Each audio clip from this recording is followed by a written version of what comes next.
Okay. Elena. At the bookstore. Oh. Couldn't come. Yeah. Is it Elena? Is it something? I don't know. Hey, you. No. Elena. I think I want to thank her. Okay. Yeah, Elena. Elena. Bad with me. Run around in circles. Okay.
Yeah. Arlen.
Where my authors.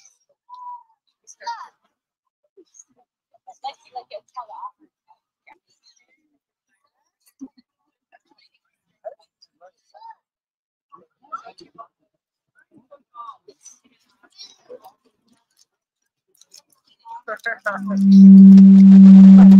We're having children supposed to have a restroom.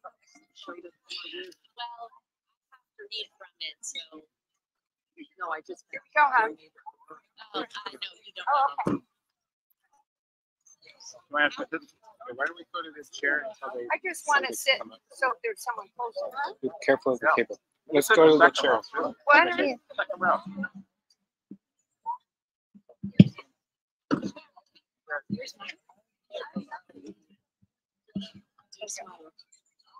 We're going to get ready to start soon.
So nice. Thank you for doing this. I'm not sure if you're maybe it's okay.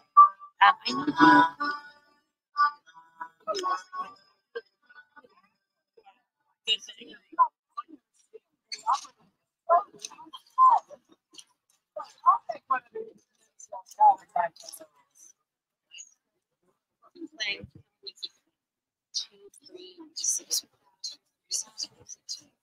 Just say we're waiting for.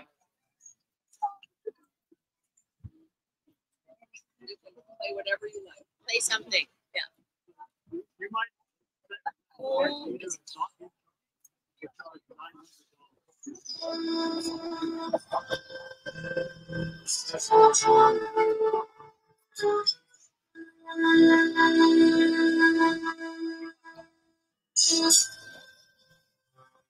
It's voice.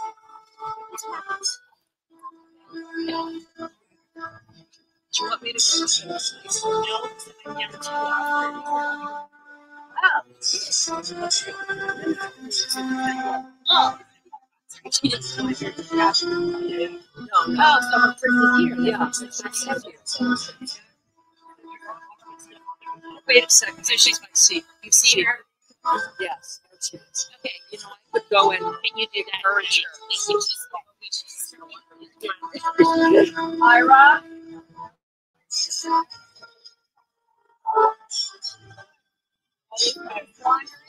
Stop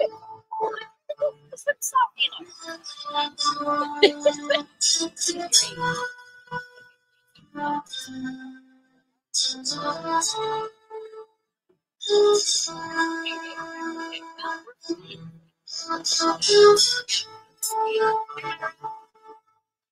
Just walking here.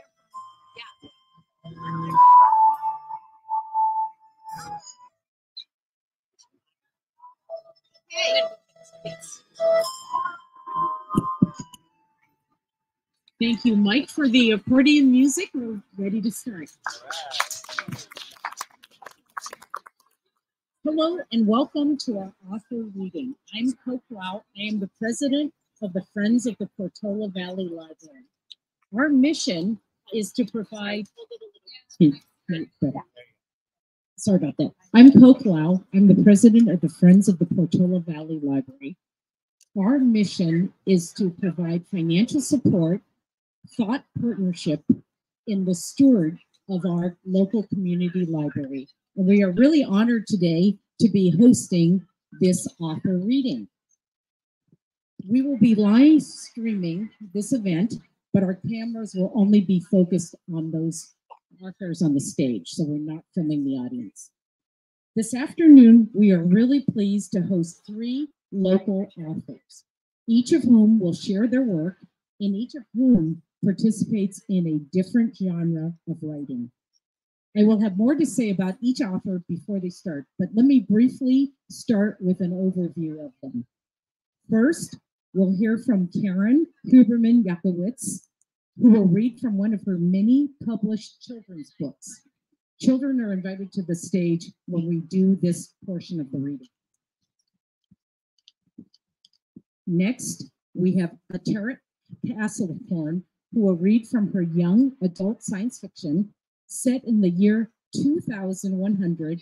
It explores a future in which artificially printed organs save lives, but the medical treatment becomes a modern source of discrimination. Finally, we are thrilled to host Dr. Myra Strober. She will share her memoir with us. We're so lucky today to hear about the life and career of a businesswoman and professor who fought gender bias on all multiple fronts, in theory and in practice, for herself and for all of us. After the 3 authors have read, we will have an audience Q&A session. We look forward to hearing your questions about their writing and their craft. I would also like to point that the Books Inc. of Town and Country in Palo Alto is here to support our local authors. So thank you for being here. So let's start. Our first author is Karen Huberman Yakowitz. She writes children's books and plays, as well as theater pieces for adults. A favorite thing about writing for kids, she says, if they like her book, they want to hear it over and over and over again. Karen will read from her book, I Know an Old Lady Who Swallowed a Dreidel. We would like to invite the children in the audience to come up and be part of the reading. If you guys could come up here and just sit on the pillows on the rugs, that would be great.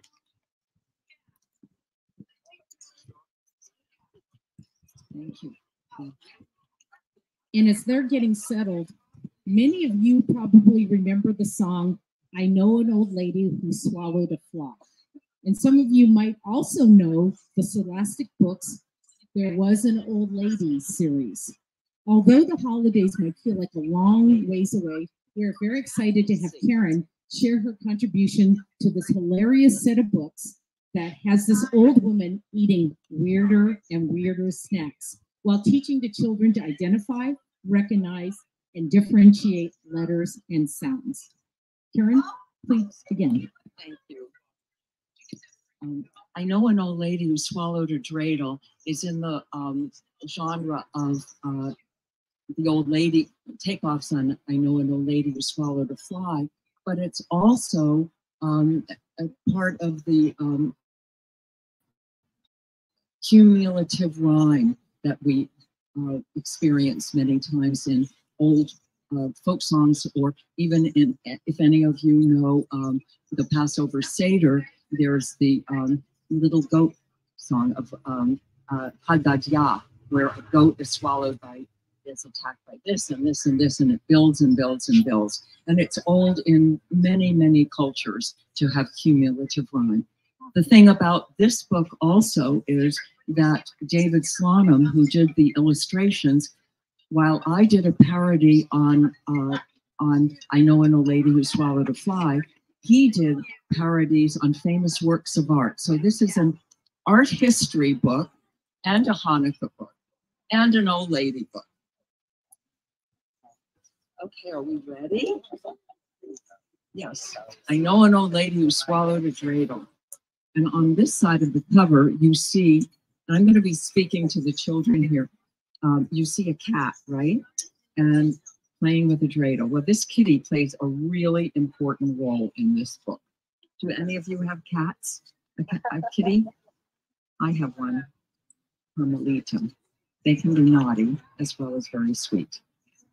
Okay, I know an old lady who swallowed a dreidel.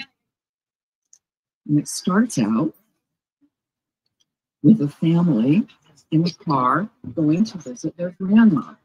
And there's a big poster here that might remind you of a big important piece of art if you've ever seen something that sort of looks like that.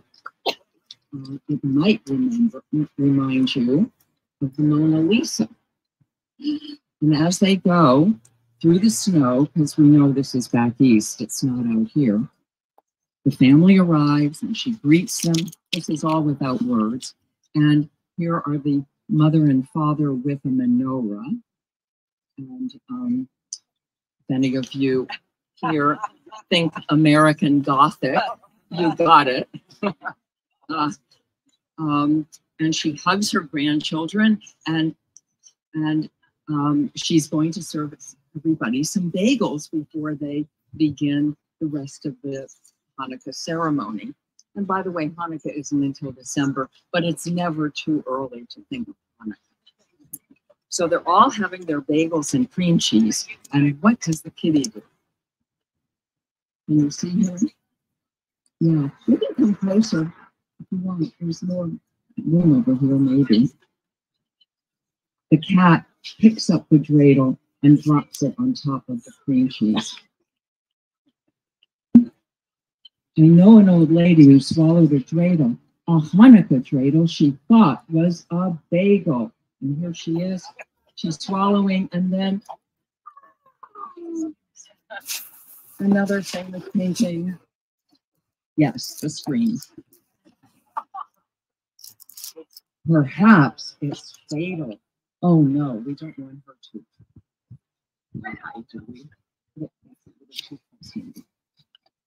I know an old lady who swallowed. Here's the dreidel. Swallowed a dreidel instead of a bagel. This bagel is so hard, it has lasted me 2 years. As hard as a rock. Okay.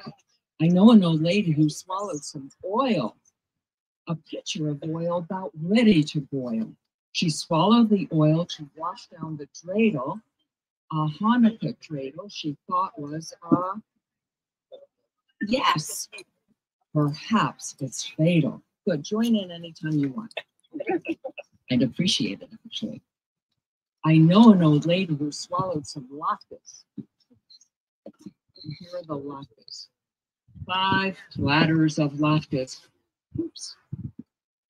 Hot from the potkes. She swallowed the latkes to fry in the oil that bubbled and tumbled out ready to boil. She swallowed the oil. She swallowed the oil to wash down the good. The Hanukkah dreidel she thought was a good. Perhaps it's fatal. Another Nighthawks. Okay. And this says Mel's All Night Latkes. I think David Slonim was a genius for thinking of this.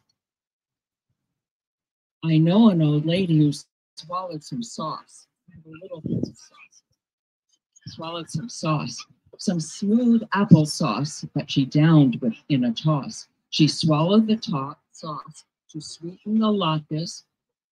She swallowed the latkes that fried in the oil, good, that bubbled and tumbled about ready to boil. She swallowed the oil to wash down the great. A Hanukkah dreidel she thought was up. Perhaps it's. She's getting really full now, isn't she? Okay. I know an old lady who swallowed some brisket. Do you know what a brisket is? This is like this is a brisket. It's a roast, a big roast. I know an old lady who swallowed a brisket, a 20-ton brisket. She thought she could risk it. She swallowed the brisket to soak in the sauce. Which I lost. Swallowed the sauce. She swallowed the sauce to sweeten the latkes. She swallowed the latkes that fried in the oil, that bubbled and tumbled about ready to boil. She swallowed the oil to wash down the great. A Hanukkah dreidel she thought was a. Now say it with me too. Perhaps it's fatal. If you ate all that, it might be fatal. It could kill you, I think, if you ate all Show that. us how big her tummy's. Really, yes, she's got a big tummy now. And here's another picture. Yes, Whistler's mother, or portrait in. I know an old lady who swallowed some gelt. Gelt is this chocolate money that we eat on Passover, chocolate coins. Oops, she swallowed. Oh wait, I know an old lady who swallowed some gelt. Whoops, a mindful of gelt before it could melt. She swallowed the gelt to follow the brisket. Good, the brisket. She swallowed the brisket to soak in the.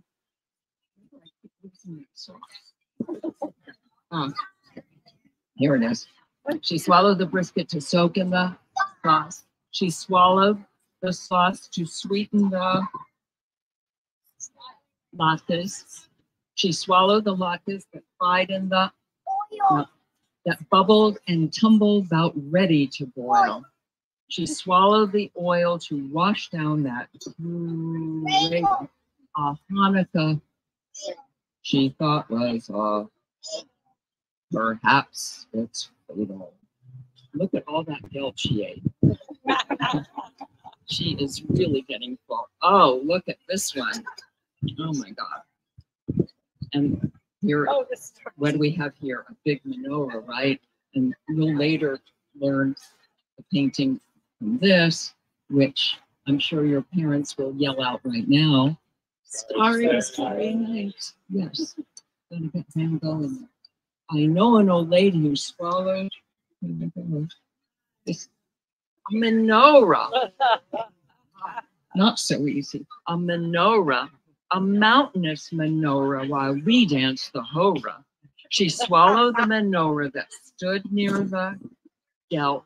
She swallowed the gelt that followed the brisket. She swallowed the brisket that soaked in the good. She swallowed the sauce that sweetened the latkes. She swallowed the latkes that fried in the.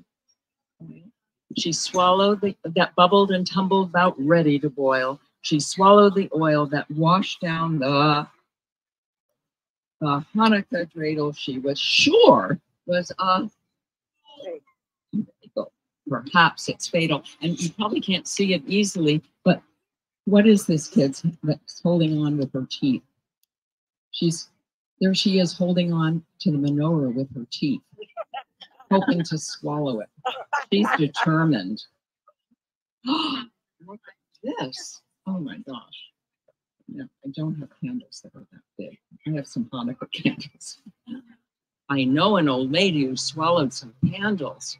8 sky-scraping candles were all she could handle. She swallowed the candles that lit the menorah that stood near the gelt, that followed the brisket, that soaked in the sauce, that sweetened the, that fried in the, that washed down the Hanukkah dreidel she thought was a bagel. Now she is extremely full. She can hardly manage anything, and that's why she isn't the thinker. She's pretending she's the thinker, but actually she's giving a little. We could do a little polite burp because that's what she does. She's eaten all that stuff. Perhaps, yes, Christina's world. Perhaps it wasn't fatal. Thank goodness. There she is dancing with her family, and who is forgiven for what he did or she did earlier on? The kitty cat is forgiven and is joined in the dance, and the whole family is together celebrating Hanukkah, all as one.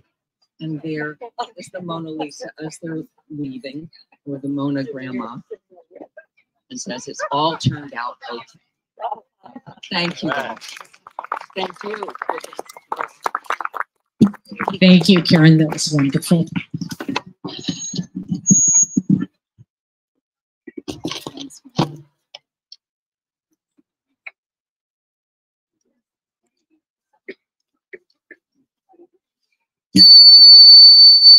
Tilt it up. Tilt it up. Up. Yeah.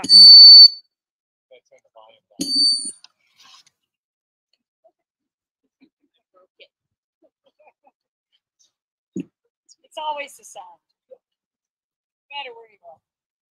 I can read this one. Yay.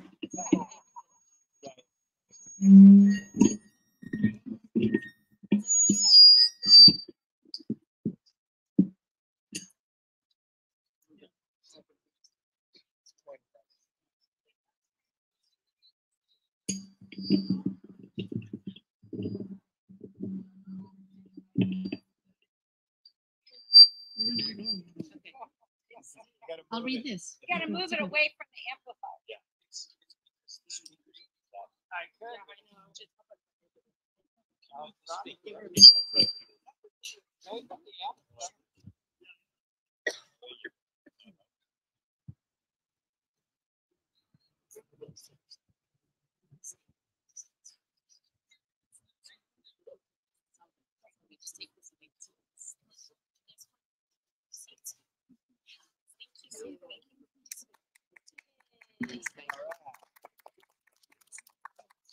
You have to turn it on.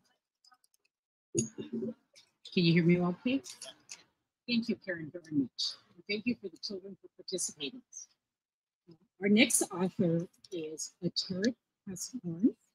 Ateret writes fiction and poetry. She's the winner of the 2014 annual Palo Alto Weekly Short Story Contest.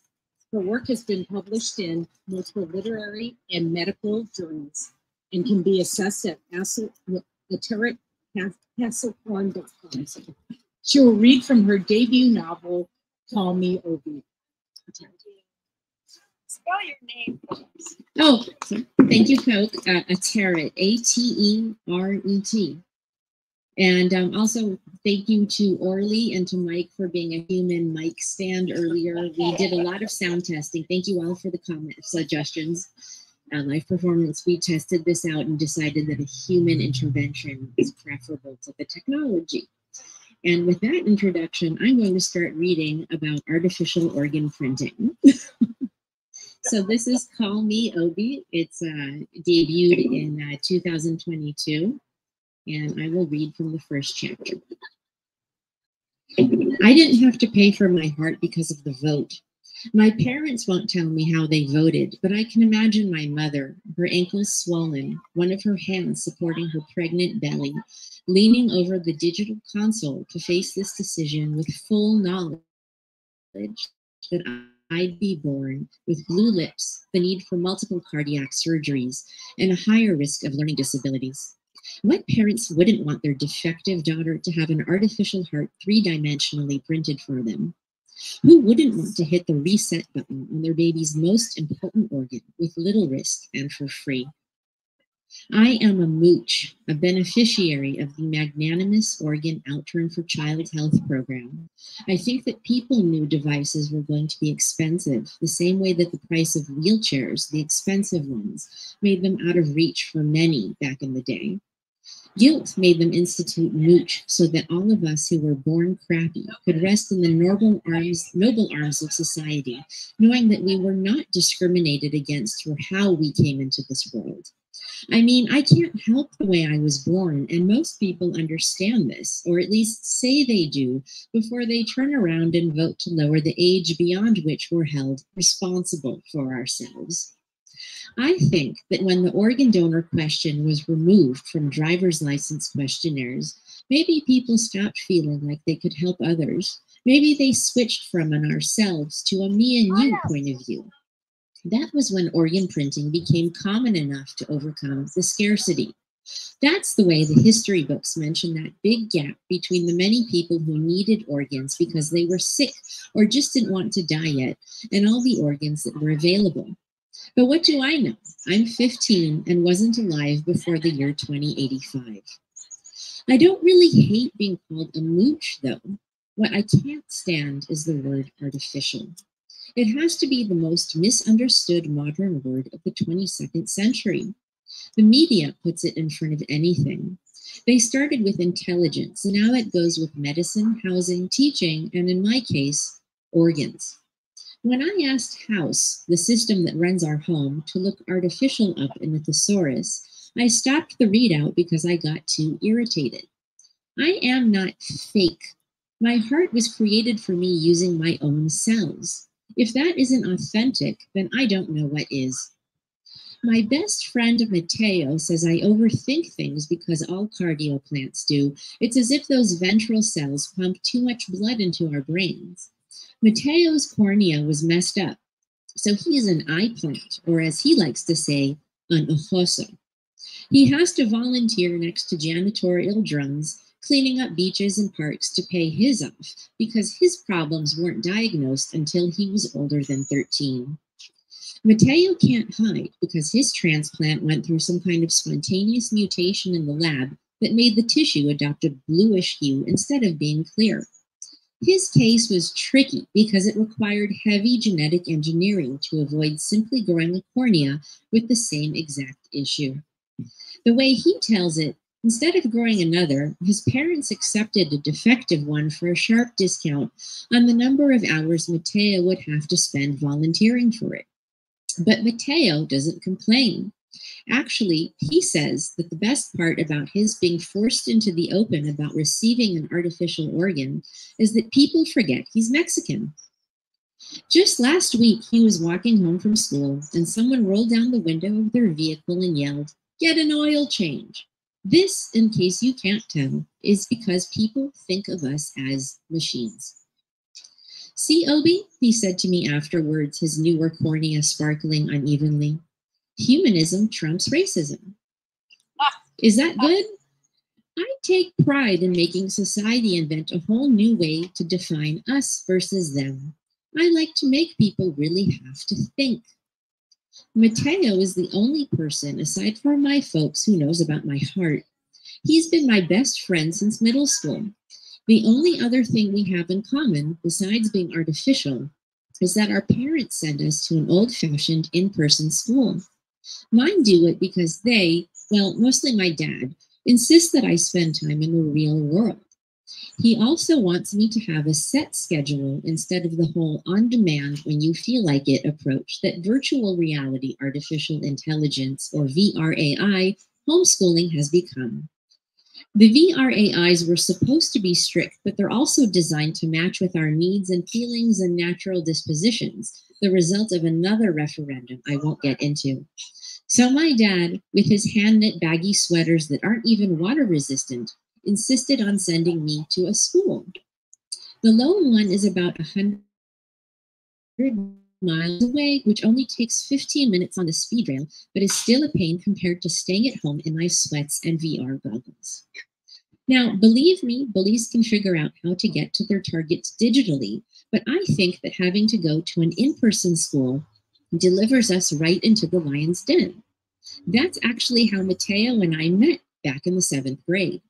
I was gliding along, minding my business in my shiny new hover sneakers, even though I promised my dad that I'd walk for some traditional exercise, when my comm device vibrated with an environmental disturbance alert. It said there was a hazard above me. I looked upwards, scanning the treetops and clouds, and spotted a black, sharp-edged and bird-shaped drone the size of my hand.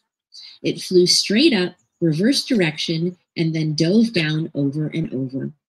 As I got closer to it, I heard yelling each time it dropped out of my line of sight. Weird. When I got to the school's quad, I saw a thin, golden-skinned boy about my age running around screaming and waving his hands above his head, doing his best to fend off the attack. The hunting drone kept diving to hit him on the forehead with its beak. Every time the boy was down, as in lying on his stomach and moaning, the drone flew up. And whenever the boy shakily stood, it swooped down and jabbed him again. When I reached him, he was resting face down with his bleeding forehead pressed against his forearms. "Are you okay?" I asked him. "I know," Leahy replied. Later I'd learned that, as American as Mateo was, his Mexican heritage always emerged when he was under duress. He rolled onto his back and looked up at me. I had 1 second to take in his one blue and one brown eye before the drone swept in again, jabbing him on the bridge of his nose before he managed to roll back over. "I think the drone is tracking your eyes," I said as the machine retreated back into the air. "What?" The boy groaned into the artificial grass. His arms were spread before him, and the comm encircling his wrist was cracked. "When you're face up, it flies in to hurt you. I think it's set to attack your eyes. Mine are both brown, and it isn't attacking me." I think he paused to take this in, or maybe it was the pain that caused his hesitation, who knows. "So what do I do?" he finally asked. Thank you.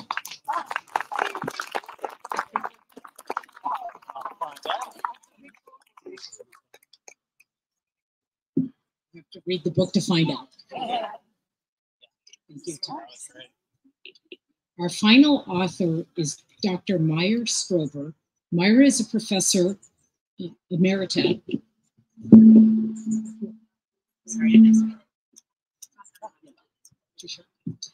Is a professor emerita of economics at the Stanford University in both the Graduate School of Education and the Graduate School of Business. She has lived in the Bay Area since 1970, and both her children and 3 of her grandchildren grew up here in Portola Valley.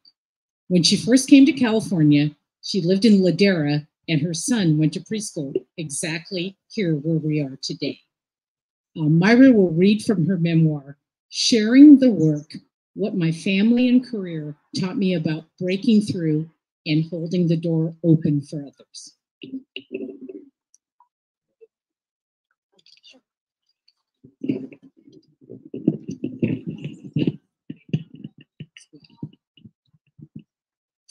Hello, everyone. It's really fun to be back in Ladera. I haven't lived here for a long time. And the story that I'm going to tell you in just a minute from my memoirs from the first chapter and the commute that I described began and ended from Ladera. So here we go. "It's because you live in Palo Alto," the chairman of Berkeley's economics department tells me. "I can't have a regular job here because I live in Palo Alto?" He nods. Chairman Brake is tall with football player shoulders, and although I'm tall too, his massive frame towers over me. He's the big shot in one of the most prestigious economics departments in the country. I am the assistant professor wannabe. If this meeting doesn't go well, he could decide not to hire me for next year. Under my jacket, rivulets of perspiration are making their way down my dress for success blouse. You have to live in Berkeley to be on your tenure track? Again, he nods. I'm baffled. I never knew that. My husband, Sam, is a medical resident at Stanford and works incredibly long hours. Often he goes back to his lab at night to check on his experiments. We have to live in Palo Alto. Okay, I say, softly getting up to leave. Thanks very much. When I get to my office, my hands are shaking. I can hardly insert my key into the lock. I feel drained, disoriented. Did I take something out of the freezer for tonight's dinner? Lamb chops? Hamburger? I dial home, but Margie, my babysitter, doesn't pick up. She's probably taken the kids out somewhere. I leave my office and walk across Sproul Plaza. It's surprisingly quiet after all the years of student demonstrations. It's 1970, and the Vietnam War is beginning to wind down. I slide into my full-size blue Chevy with a trunk large enough to hold both a stroller and a carriage, and review my meeting with Brake. I spend a lot of time in Big Blue these days. It's about an hour between Palo Alto and Berkeley in the morning and longer in the afternoon, and I do the commute 3 days a week. Gradually, crawling in stop-and-go traffic toward the Bay Bridge, the absurdity of Brake's answer registers. My first response is to cry. I grope around in my purse, pull out some tissue, and dab at my eyes. But now the road is blurry. No good. I switch my thoughts to my children. Mommy, Mommy, Jason, my 3-year-old, will scream with delight when he hears my key in the door. And Liz, 11 months, will follow his lead. She'll speed across the living room on all fours, tug on my leg, and make joyful noises. Suddenly, the traffic starts to move. I can never tell why the snarls disappear, but I'm always grateful. As I drive at normal speed, my thoughts turn back to Professor Brake. But this time, instead of tears, I'm aware of growing anger at myself. What's wrong with you? I scream inside my head. You let him intimidate you. You let him make you mute. You're a smart woman and you let him make you look stupid. He fed you pure bull and you bought it. You want to know why you can't have a tenure-track job at Berkeley? Look at what's real. There are no women except Margaret in the whole economics department faculty, and although she's been there for more than 20 years, she's still a lecturer. Wake up. The difference between a lecturer and an assistant professor is monumental. Assistant professors have a regular job with an opportunity for promotion and lifetime tenure. Lecturers, on the other hand, are on a road to nowhere. They're appointed from year to year, generally only a few months before their teaching is to begin, and have no chance of advancing. I've worked too hard for too many years to be content with second-class citizenship. I want to get the real deal at Berkeley. When I finally get onto the Bay Bridge, my anger changes. Now I'm furious with Brake. How dare he tell me I have to live in Berkeley? The radio is tuned to a talk station, and I registered Joe Carcione, the popular greengrocer, some of you may remember, instructing the whole Bay Area about choosing pumpkins. Ah, Halloween is coming. Maybe I should revisit Brake's office in costume. Witch, skeleton, big bird? Surely some costume could shake him out of his "we all have to live in Berkeley" routine. With my sheath skirt and matching man-tailored jacket, I'm wearing stockings and high heels. The stockings feel sticky and the shoes pinch every time I accelerate. How I would love to kick off those shoes. Whoever invented high heels definitely didn't have driving in mind. I'm getting angrier by the second at the traffic, which has snarled again, at my gluey stockings and too tight high heels, and at my own naivete. But most of all, I'm angry at Brake. Slowly, I begin to understand what people mean when they say their anger makes them see red, because a swelling fury, a deep scarlet anger now floods my car. The steel frame and glass windows can't contain it, and it bursts onto the road like a flaming oil slick, a torrent sliding over the bridge's girders and thundering across the bay. As the lights of San Francisco begin to flicker against the darkening sky, I feel a flicker of light within myself. I become a feminist on the Bay Bridge. The anger and enlightenment of that day energizes the rest of my life. They lead me to become one of the creators of a new academic field and new institutions to study sexism and fight it.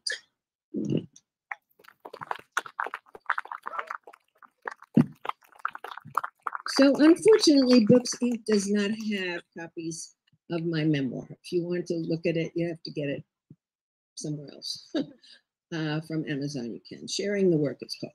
But they do have a copy of my most recent book, which is called Money and Love. And there is a direct connection between what I just read to you and this book, which was published this year, Money and Love. Because after this experience with Professor Brake, I came back to Stanford, went to the library and started reading, and went back to Lloyd Ullman, who was in charge of labor economics, and told him I wanted to teach a course on women in work. I wanted to find out why I was in this situation. And I taught that course first at Berkeley, and then when I came to Stanford, I taught that course for almost 50 years. And when I retired in 2018, I decided to write a book based on the course. So that's what this book is. The course was called Work and Family. The publisher thought Money and Love was sexier than Work and Family. So it's Money and Love, and that's the connection between the two. Thank you, Myra, for sharing your story. The next portion of our program, we will be doing questions and answers. And as people gather their thoughts, I'm going to ask Myra the first question. Myra, given today's context, what gives you the most hope looking forward when you think about your grandchildren and the state of work? When I first started my class,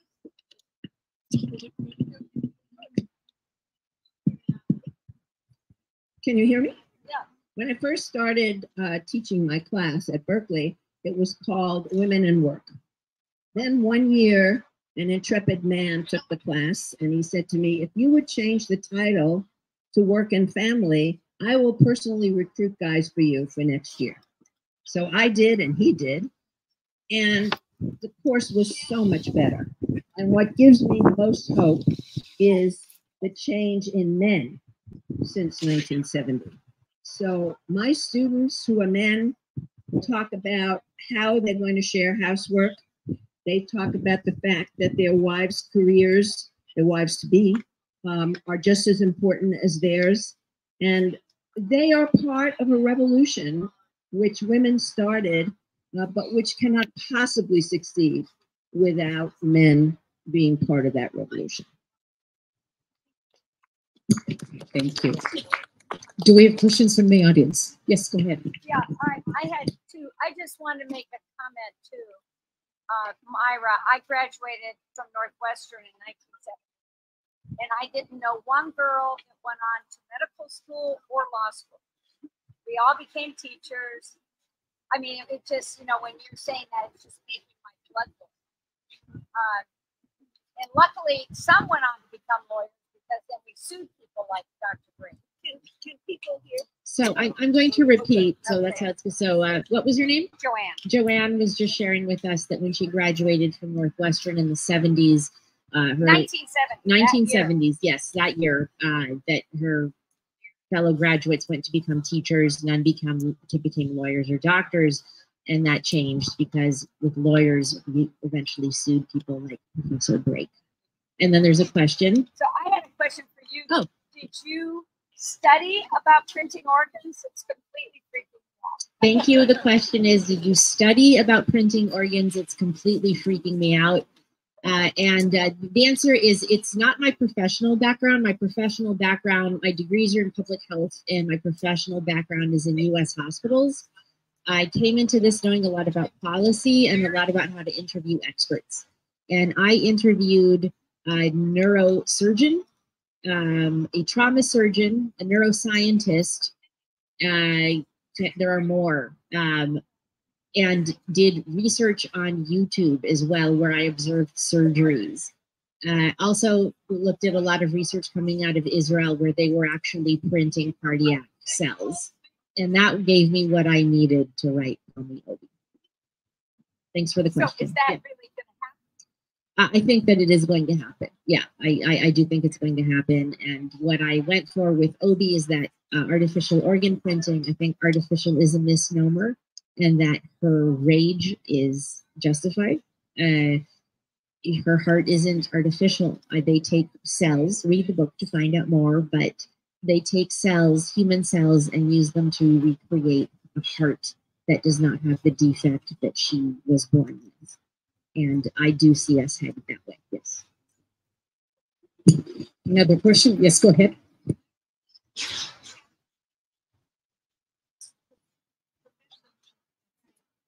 Please tell us more about your path to get a professorship at Stanford.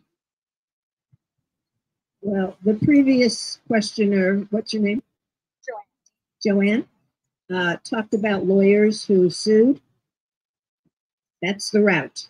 But I didn't sue personally. The spring before I came to Berkeley, the women faculty at Berkeley, almost all of whom were lecturers, filed a complaint with the Labor Department. And shortly after I came to Berkeley, the Labor Department investigators came to investigate. And at first they took a hotel room, and then they decided they better take an apartment because they were going to be there for a while. And so when I heard about this, I thought to myself, Brake is going to have to sell me to the department.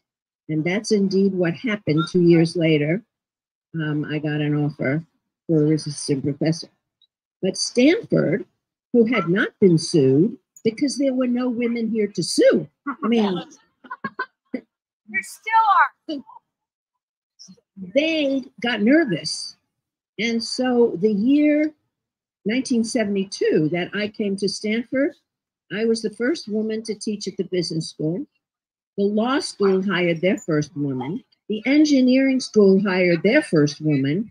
So thanks to the suit at Berkeley and other places, Stanford got religion also. Another question, please.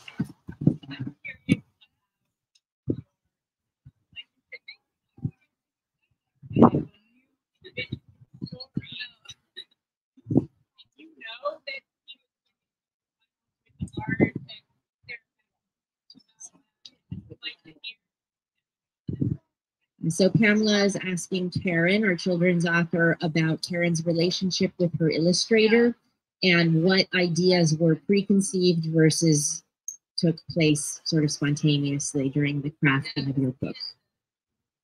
Okay, thank you for that question. It actually is a question that is often asked of children's picture book writers. You know, what did you do? First of all, people usually say, did you do the illustrations? And usually, unless you are a trained illustrator, you are not. You are the writer.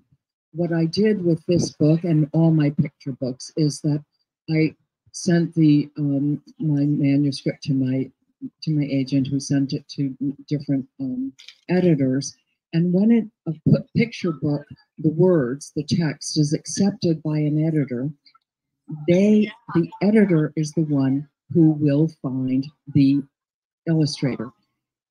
as an author, they usually say to me, here are 3 people we're thinking of. Take a look at this various art that each of them does, and why don't you name the first on your list, your first choice or second choice, and we'll see what their schedules are, because it takes often, an illustrator takes at least 12 months, sometimes a year and a half to 2 years to do all the paintings for the book. So it's the editor who, with the author's input, finds an illustrator. I did not know what David Sonham was going to do with this book, and he didn't know what he was going to do with it either. It's always a surprise. I am shown what they call often thumbnail sketches and different drafts of the art. And the painting, I'll show you. Let me show you. The painting, when he did a little bit on night, he was fooling around, he said, because I talked to him after he had done most of the book. And so I kind of interviewed him by phone. I've never met him, nor have I've only met in person one of my various illustrators. They live all over the country, and some live abroad. When he was fooling around and decided to do a little takeoff on Nighthawks for the Latka part, and did Mel's All Night Latkes instead of having the diner and the sad America loneliness in the diner. That was the kickoff, and he said, "Oh, this is kind of cool that I'm relating it to doing a parody of Nighthawks." And then then he said, maybe I'm going to do a parody for all of them and choose different pieces of art to do a parody, so that I'm paralleling what Karen has done by doing a parody of the song. And by the way, in the back of the book, which I forgot to show,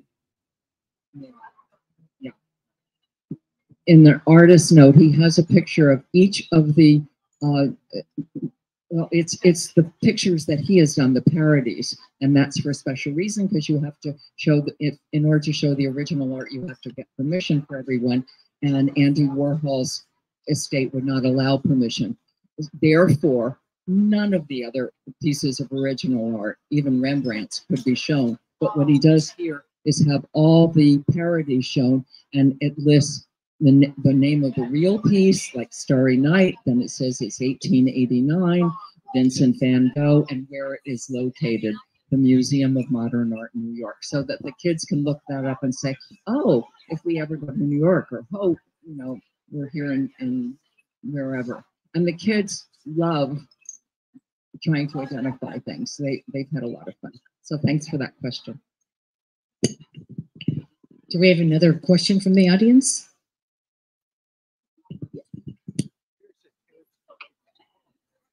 Where is the Tarot's book available? Thank you for asking. One place is Books Incorporated, and we have a table behind you with my esteemed colleagues. Books Inc. is one of the last remaining independent bookstores. And then, of course, the major competitor to independent bookstores that shall remain names. It's also there. Thank you for asking. Pamela, oh, sorry.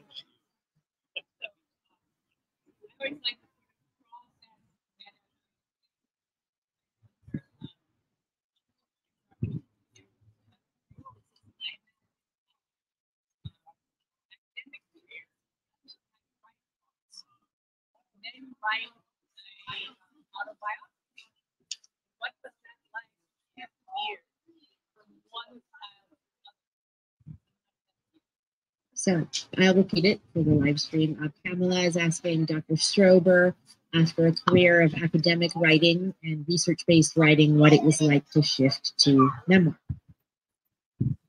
Delightful. But it was a lot of work, because if you write like an academic for 40 years, you get into that groove. And so I took a wonderful course with a woman who used to live right near here, Ellen Sussman, Ellen Sussman had a course which she taught called Novel/Memoir in a Year. And she taught you in a year how to write dialogue, how to set scenes, how to be a fiction writer as compared to an academic writer. And her rule was that you could hand in your draft. I remember to this day, the deadline was October 31st, and she would read everything if you handed it in then, and nothing starting November 1st. So you had to have your draft ready in a year. And it was just wonderful to get the feedback from her and the people in the class. And it was a huge shift to write in that way. Well, I did the first draft in a year, yes. Then she had a few comments. That took me another year to address. And then, you know, a lot of credit goes to MIT Press, which published it, even though this is not their usual fare. And some of the readers for MIT Press had comments, which I took into account. So it was a long process, but it was a fun process. Just talk for a little bit.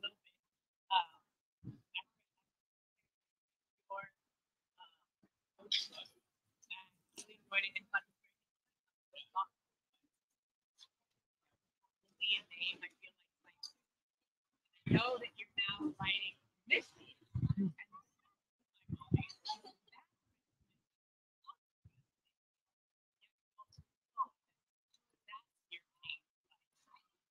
Pamela for president. Okay, thank you. That was a very good, difficult to answer question, which was Obie is young adult science fiction, and it's philosophical because I raised a number of questions like, what does it mean to be human? How do we define who we are and what we are? Who gets to make the decisions about those two questions that I've just named? And at what point can we stop? I mean, every design has to have a design constraint.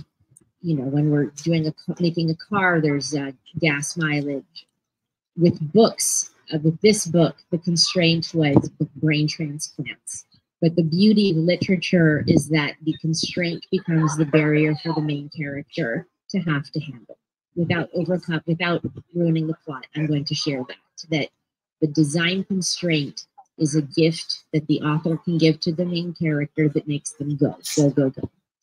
And when I was thinking about what the closet would be of the future, I wasn't even thinking about organs. I was thinking, now that in many places people can say I'm gay or straight without fear of repercussion, not every place, but what will the closet be in the future? And I thought it will be medical discrimination. And through that, I conceived of a main character who would be a 15-year-old girl and have an artificially printed heart. So the reason that Call Me Obie is young adult science fiction with a philosophical angle is because the story of artificial organ printing is best told through the voice of a 15-year-old girl. I didn't sit down to say I'm doing young adult now. It's a huge market. I want some of that, which I'm sure some authors do. But the story was shaped around, the main character was shaped around the plot and the questions. I'm now writing a mystery, yes. It is not young adult because the main character is 35. Young adult is technically, the main character's ages 12 through 18-ish. And that is because I wonder what it would be like to live in a smart city, but not utopia. I'm writing a book that is based around the year 2055, where we have a smart city, but we still have some kinks, so to speak. And I'm exploring what it's like to investigate a crime in a smart city. And that cannot be told through the voice of a 15-year-old girl. It has to be told through the voice of a female detective who's 35 years old and viewed as unattractive by most of society. Because there's going to be the way that technology sees her through face recognition, and then there's the way that men see her. by the way, Myra, you are my muse. You are talking, and I'm like, oh my gosh, I have so much to write about. So thank you for that. Also, thank you for my job and for everything else. So that's basically it, Pamela, is the story sets the market in my experience. Okay, yep.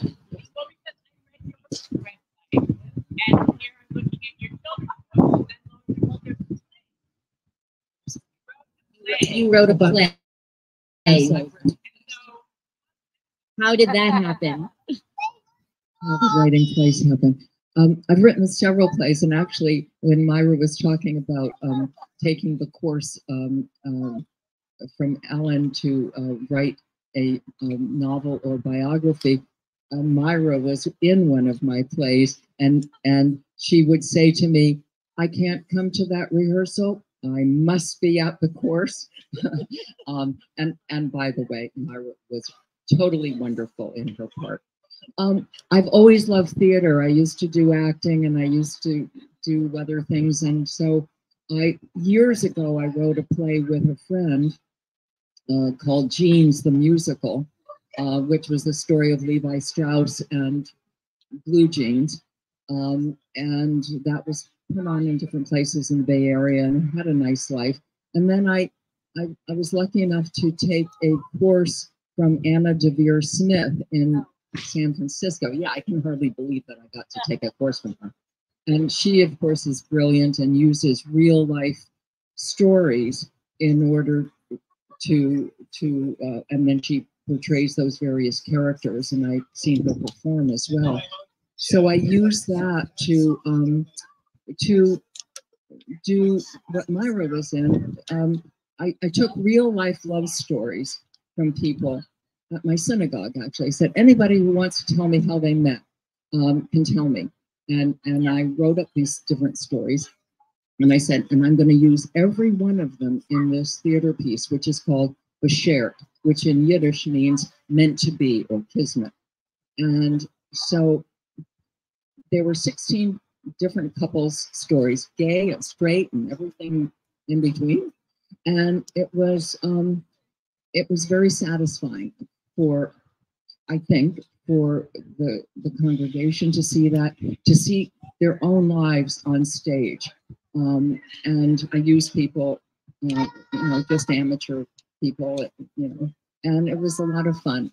And then I went on to do more of that because I think Anna Devere Smith was so clever in saying, take real life and create drama from that.